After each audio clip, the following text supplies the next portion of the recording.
Hello दोस्तों, स्वागत है आपका कॉमिक्स टाइम्स में। और आज हम शुरू कर रहे थे कुक ब्रांड की कॉमिक्स, कुक ब्रांड और आदमखोर बादशाह। चलिए, पहले भाग में हम यहाँ तक की कहानी कंप्लीट कर चुके हैं दोस्तों। चलिए शुरू करते हैं दूसरा भाग बिना समय गंवाए। उस कोठी के भीतर बॉस टोनी और राका को तो हमने ठिकाने लगा दिए, लेकिन कुक ब्रांड लफड़े में से भी बड़ी मुश्किल से सीधा छूटा छुड़ा पाया हूँ। उस कमबख्त कुकबरान का कुत्ता मेरे पीछे भी लग गया था। कुकबरान, अरे यह टोनी और राका उस कमबख्त के हाथ कैसे लग गए? मुझे तो रिपोर्ट मिली थी कि कोई पुलिस का जासूस उनके पीछे हाथ धोकर पड़ गया है। पुलिस का जासूस नहीं बॉस, खुद कुकबरान उसके पीछे पड़ गया था। यदि मैं इन्हें ख़त्म करने में थोड़ी सी भी देरी कर देता तो शायद वह अब तक हम सबके बारे में जानकर तुरंत यहाँ आ धमकता। यह तुमने बहुत ही अच्छा किया शुक्राले। कुकबरान बहुत ही खतरनाक जासूस है, परंतु यह समझ में नहीं आया कि वह टोनी और राका के पीछे कैसे पड़ गया। तभी एक व्यक्ति वहां आ पहुंचा। बॉस, एक व्यक्ति संदिग्ध अवस्था में कोठी के इर्द गिर्द मंडरा रहा है। उसके साथ कुत्ता भी है। मुझे संदेह है कि वह पुलिस का कोई कुत्ता ना हो। क्या कुत्ता? बॉस, यदि उस व्यक्ति के साथ कुत्ता है तो वो जरूर कुकबरान ही होगा। ओह, परंतु समझ में नहीं आता कि वह यहाँ तक कैसे आ पहुँचा। इस विषय में हम बाद में सोचेंगे। यदि वह व्यक्ति कुकबरान ही है तो हमें उसे तुरंत पकड़ मंगवाना चाहिए। तुम जाओ और अपने साथियों के साथ तुरंत उसे पकड़कर हमारे सामने पेश करो। जो आज्ञा बॉस। और बाहर, मनमोजी, तू गेट से भीतर घुसने की कोशिश कर। यदि भीतर ना घुस पाया तो वहीं से भीतर की निगरानी करना और मेरा संकेत पाकर उचित कार्रवाई करना। समझ गया ना? क्योंकि मनमोजी की पीठ थपथपाकर बॉन्ड चार दीवारी पर चढ़कर दूसरी ओर कूद गया। परंतु पिछवाड़े पहुंचकर जैसे ही उसने इधर उधर निगाहें मोड़ी नी चाही। खबरदार, अपनी भलाई चाहते हो तो चुपचाप अपने हाथ ऊपर कर लो। ओह, आखिर फंस ही गया। खतरे को भांप कर बॉन्ड ने अपने दोनों हाथ ऊपर उठा दिए। तुम कौन हो भाई और क्या चाहते हो? यह सवाल तुमसे हमारा बॉस करेगा। चलो आगे बढ़ो। वह फिर तो तुम्हारे बॉस से मिलकर मुझे बहुत प्रसन्नता होगी। बकवास बंद करो और चुपचाप आगे बढ़ते रहो। शीघ्र ही उन्होंने बॉन्ड को अपने बॉस के सामने पेश किया। तो तुम हो प्राइवेट जासूस कुकबरॉन? बिल्कुल साहब, यदि आपको कोई एतराज ना हो तो। साला बिल्कुल किसी राक्षस की औलाद या उसका बाप लगता है। तुम हमारी कोठी के चक्कर क्यों लगा रहे थे? अपने साथी मोटू को ढूंढ रहा था। मुझे संदेह है कि उसका अपहरण तुम लोगों ने किया है और उसे यहीं कहीं छिपा रखा है। कौन मोटू? वही जिसे तुमने या तुम्हारे साथियों ने चंदन रोड से उड़ाया था। ओह बॉस, लगता है यह उस मोटे छोकरे की बात कर रहा है जिसे राका और टोनी आपके पास लेकर आए थे। अब आई मेरी समझ में सारी बात। चलो, अच्छा हुआ कि आपकी समझ में सारी बात अपने आप ही आ गई और मुझे समझाने की कोई ज़रूरत नहीं पड़ी। वैसे बाय द वे, क्या मैं यह पूछने की गुस्ताखी कर सकता हूँ कि आप लोग कौन हैं और मेरे चेले मोटू को आप लोगों ने कहाँ छुपाया है? यह सारी बात तुम्हें तुम्हारा साथी ही बता देगा। जा जाकिर इसे जाकिर इसे इसके साथी के पास छोड़ आओ। उसके बाद तुम्हें क्या करना है यह तुम्हें मालूम ही है। Yes boss. उस व्यक्ति वह व्यक्ति बॉन्ड को बंदूक के साए में लेकर एक द्वार की ओर चल पड़ा। शुक्र है मोटू यहीं मिल गया और मेरी मेहनत सफल हो गई।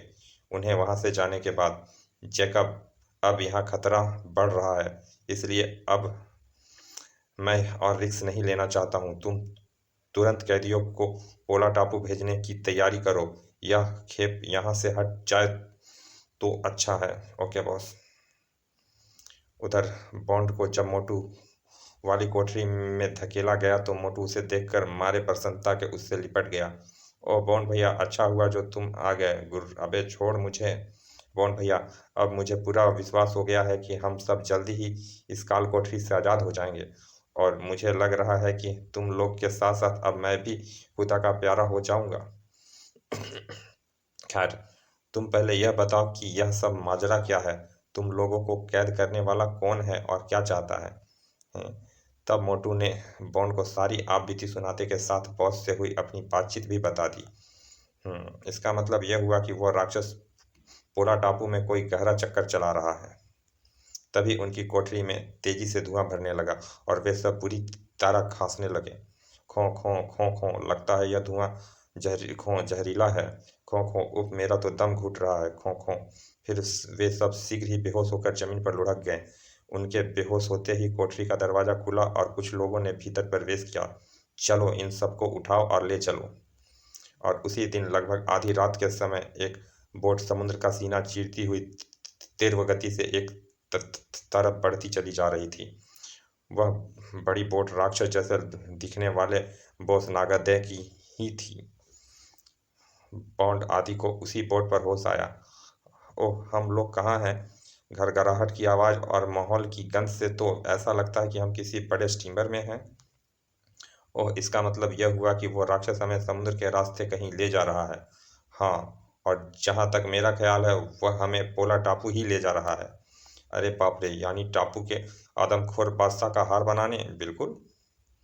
तभी बॉस अपने कुछ साथियों के साथ वहां पहुंचा। हा हा हा हा, क्यों दोस्तों, तुम लोग ठीक ठाक तो हो ना? प्यारे डरियल, हम लोग ठीक ठाक है। ठीक ठाक कैसे होंगे? भूख के मारे मारे और मेरे साथी के पेट में चूहे कीर्तन कर रहे हैं। बोट बोट को टापू के किनारे तक पहुंचने दो, फिर तुम्हें भोजन भी करा दिया जाएगा। और यह बोट टापू के किनारे कब तक पहुंचेगा? यदि कोई अप्रिय घटना नहीं घटी तो सुबह तक हम लोग टापू पहुंच जाएंगे। उनके मध्य फिर कोई बातचीत नहीं हुई। सुबह उनकी बोट पोल टापू के किनारे लगी। चलो, एक एक करके सब नीचे उतरो। किनारे पर पहुंचकर बॉस और उसके साथियों ने उन्हें सब कैदियों के हाथ खोलकर बंदूक के साए में पहले उन सबको भोजन करवाया। उसके बाद उन सब के हाथ बांधकर वे लोग उन्हें बंदूक के साए में लेकर एक तरफ बढ़ चले। लगभग सुबह के 11 बजे वे लोग एक छोटी सी चमकदार घाटी में जा पहुंचे जहां बहुत से लोग खुदाई व अन्य कार्य कर रहे थे। हैं, यह इतनी चमक क्यों है? बॉन्ड भैया, ऐसा लगता है जैसे हम लोग सोने की घाटी में आ गए हैं। देखो ना, यहाँ चारों तरफ कैसी सुनहरी चमक फैली हुई है सुनहरी चमक, सोने की घाटी। साबिर, तुम इन सबके हाथ खोलकर अन्य लोगों के साथ इन्हें भी काम पर लगा दो। मैं सरदार डमडम से मिलकर आता हूँ। ठीक है बॉस। परंतु बॉस जैसे ही वहां से जाने के लिए पलटे, उस्ताद जी, प्लीज अब तो बता दो कि यहाँ सब क्या चक्कर है।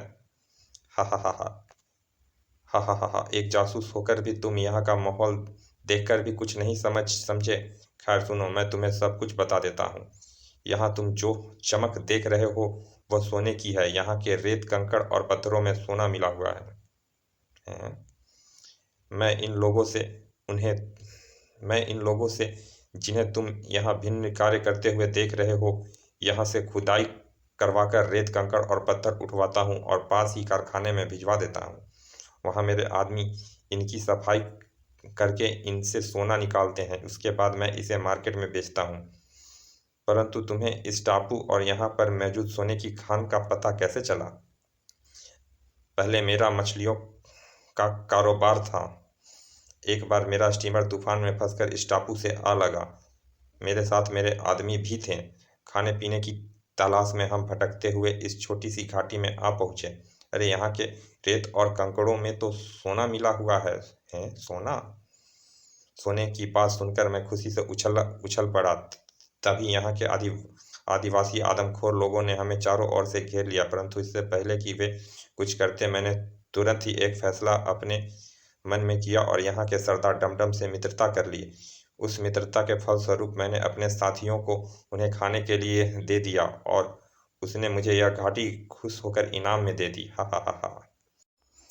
उसके बाद मैं वापस अपने देश लौट आया और कुछ आदमी एकत्रित करके एक दल बना लिया। तुम लोगों का काम है अच्छे व तंदुरुस्त लोगों का अपहरण करके मेरे पास पहुंचाना। इस तरह मैं और मेरे साथी लोगों का अपहरण करके इस टापू में पहुंचाने लगे और मैं यहाँ एक कारखाना लगाकर उन कैदियों की मदद से सोना एकत्रित करने लगा। और जब मैं यह देख और जब मैं यह देखता हूँ कि मेरे कैदियों में कोई मेरे मतलब का यानी मेरे किसी काम का नहीं रह गया है, या कोई विद्रोह करने पर या उसे निकाल कर भागने का चक्कर में है, तो मैं उसे खाने के लिए यहाँ के सरदार व यहाँ के लोगों के हवाले कर देता हूँ। ओह, हाँ हाँ हाँ, अब समझ गया ना सारी बात। चलो अब तुम भी अन्य लोगों की तरह अपने काम पर जुट जाओ। उन लोगों को वहीं छोड़कर बॉस वहाँ से सरदार से मिलने चल दिया। बॉन्ड भैया, अब क्या होगा? यदि हम जल्दी ही यहाँ से भागने में सफल नहीं हुए तो एक दिन वह राक्षस का बच्चा हमें भी नकारा समझकर उन आदिवासियों के हवाले कर देगा। परंतु इससे पहले कि बॉन्ड कोई जवाब देता, आकाश में विचित्र सी तेज आवाज़ों से गूंज उठा, घिर घिर घिर। ओह, यह आवाज़ कैसी है, हैं? उधर जब बॉस उस टापू के सरदार से मिला तो वह उसे देखकर बहुत खुश हुआ। तुम आ गए दोस्त, तुम्हें देखकर हम बहुत खुश हुआ। बोलो इस बार हमारे लिए क्या लाया? तुम्हारे लिए इस बार हम बहुत मोटा मोटा शिकार लाया है मित्र, कल ही उन्हें तुम्हारे हवाले करूँगा। वाह! तभी आकाश में गूंजती तेज आवाज़ों को सुनकर उन दोनों के साथ अन्य आदिवासी की दृष्टि भी आकाश की ओर उठ गई। घिर घिर घिर।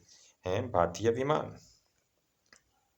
तभी उन विमानों ने छाताधारी सैनिकों को हवा में उछाल दिया।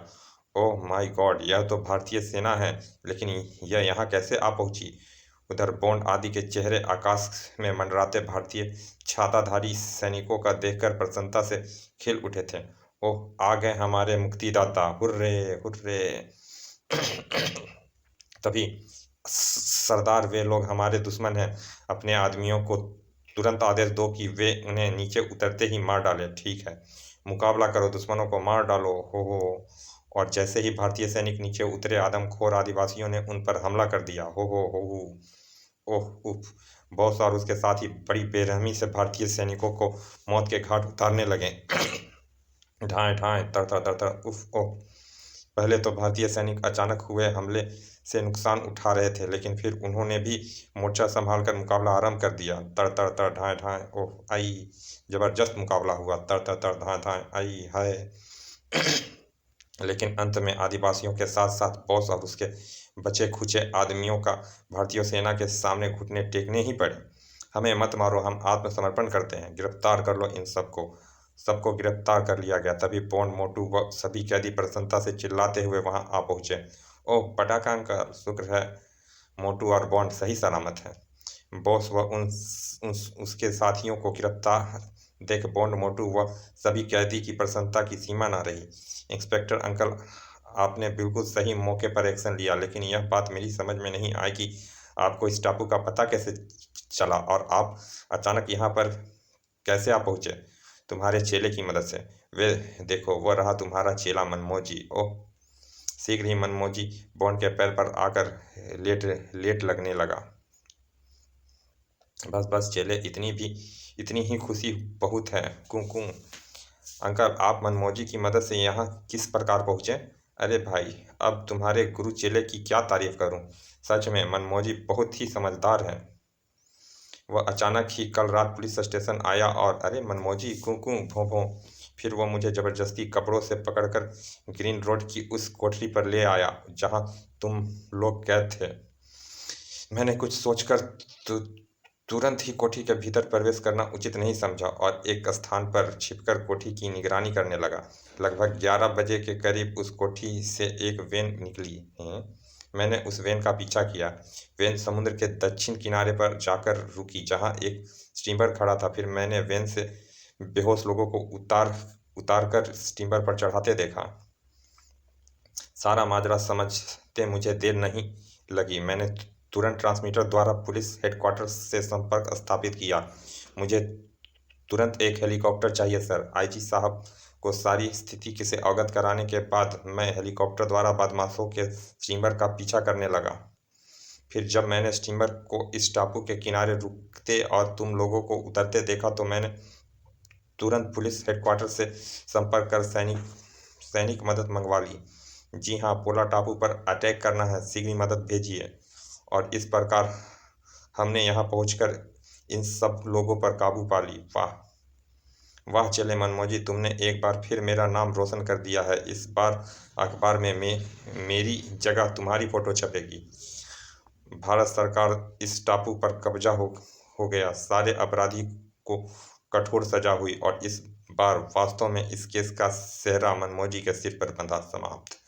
चलिए दोस्तों, ये कॉमिक्स यहाँ समाप्त होती है। मिलते हैं फिर ऐसे ही किसी अच्छे से कॉमिक्स के अच्छे से भाग में। और अभी तक आपने हमारे चैनल को सब्सक्राइब नहीं किया तो प्लीज़ सब्सक्राइब कर दें। चलिए मिलते हैं, तब तक के लिए धन्यवाद, विदा।